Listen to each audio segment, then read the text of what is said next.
धन धन सतगुरु तेरा आसरा।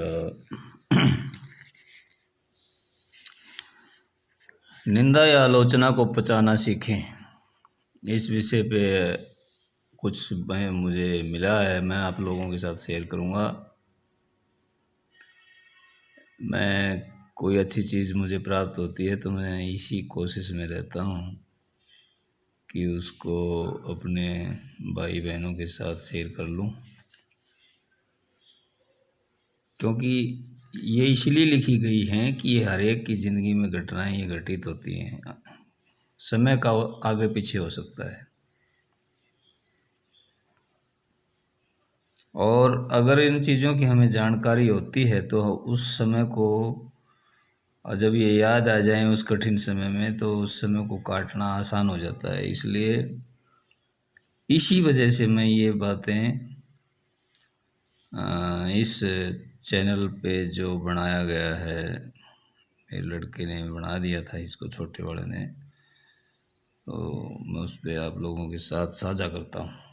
इसमें मैं कोई ज्ञानी बनने की कोशिश नहीं कर रहा हूँ, क्योंकि ज्ञानी मैं हूँ ही नहीं। मैं तो किताबों का पढ़ने का शौकीन हूँ। तो उसमें लिखा है, अपनी निंदा, आलोचना, उपहास और अपमान को सुनकर सहन कर लेना सबसे ऊंची आध्यात्मिक अवस्था है। जब तक आपको खुद की निंदा सहन करने की सामर्थ्य प्राप्त नहीं हुई, तब तक आप रूहानियत के पथ पर एक कदम भी नहीं चले हैं। चाहे आप कितने ही वर्षों से सत्संग का लाभ उठाते आ रहे हो, अपनी आलोचना, अपनी निंदा को बर्दाश्त करना रूहानियत में सबसे बड़ी बात कही गई है। निंदा को वही सहन कर सकता है जिसका मस्तिष्क बहुत बड़ा हो, विशाल हो, शांत हो, और जिसमें बहुत सहन शक्ति हो।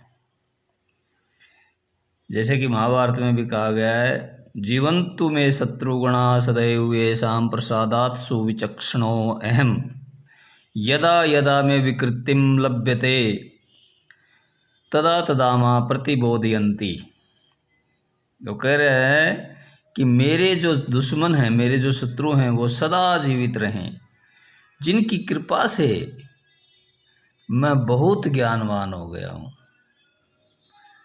जब जब वे मेरी गलतियाँ देखते हैं तब तब वे मुझे जगाते हैं।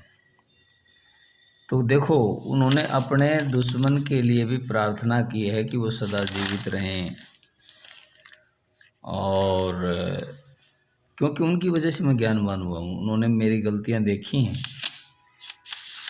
और उनमें अगर मुझे वो गलती मेरी लगी तो मैंने उसको सुधारने की कोशिश की, और अगर वो गलती मेरी है नहीं तो मैं उसको वहीं छोड़ के वापस अपने अंदर सिमट गया। और ऐसा करते करते करते करते मेरे अंदर सहन शक्ति इतनी हो गई कि अब कोई कुछ बोलता है तो उसका फर्क मुझे नहीं पड़ता। ये प्रार्थना कितनी उच्च अवस्था की है, अपने सतगुरु की कृपा से ही उसे ये प्राप्त हुई है। इसमें गीता में भी कहा है कि कब प्राप्त होती है, मयि एव मन आध्यत्स्व मयि बुद्धिम निवेशयः निवशिष्यसि मयि एव अत ऊर्ध्वं न संशय। कि हे अर्जुन, तू मुझ में ही मन को लगा और मुझ में ही बुद्धि को लगा, इसके पश्चात तू मुझ में ही निवास करेगा, अर्थात मुझे ही प्राप्त होगा, इसमें कोई संदेह नहीं है। और फिर गीता के 8वें अध्याय का 5वां श्लोक, अंत काले च मामेव सिमरन मुक्त्वा कलेवरम ये प्रयाति से मद्भावम याति नाश्यत यत्र संशय। और जो पुरुष अंत काल में मुझको ही स्मरण करता हुआ शरीर को त्याग कर जाता है, वह मेरे स्वरूप को प्राप्त होता है, इसमें कुछ भी संशय नहीं है। इसलिए कबीर साहब ने भी कहा है, अंत काल में राम नाम कैसे गाएगा, किया नहीं अभ्यास याद कैसे आएगा। तो हमें जो निज नाम और रूप, ये जो इसका जो दिया गया है, इसका अभ्यास करने का फायदा यही है लगातार कि ये अंत समय में यही याद आए और कुछ नहीं। तब हम उस सतगुरु को प्राप्त कर सकते हैं। कहा गया है कि लास्ट के जो 40 सेकंड होते हैं ना, अंतिम 40 सेकंड्स, उसी में उस स्वरूप को पकड़ना होता है। इसलिए अभ्यास की इतनी आवश्यकता है। अगर तीव्र अभ्यास नहीं किया तो वो पकड़ में नहीं आता है।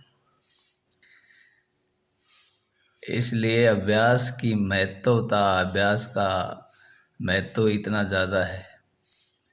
अगर अभ्यास नहीं करेंगे तो हमारा कल्याण सतगुरु विवश होंगे। इसलिए हमारे सतगुरु के ऊपर ज़्यादा जोर पड़ता है, हम अभ्यास नहीं करते। बह्यंत्रश्च भूतानां चरम चरमेव च सूक्ष्मत्वात् तद् विज्ञेयं दूरस्थ चान्ति के चतत। वह परमात्मा चराचर सब भूतों के बाहर और भीतर परिपूर्ण है, तथा चर और अचर भी है, तथा वह सूक्ष्म होने से अविज्ञेय है। वो इतना सूक्ष्म है कि हमें पता ही नहीं चलता। हमारी मोटी दृष्टि है, हमारी दृष्टि सूक्ष्म नहीं हुई, इस वजह से वो हमारे को जानने में नहीं आता। अत्यंत समीप और दूर में भी वही स्थित है। हमारे सबसे नज़दीक भी वही है और सबसे दूर भी वही है। ये उसकी विशेषताएं बता रहे हैं श्री कृष्ण अर्जुन को।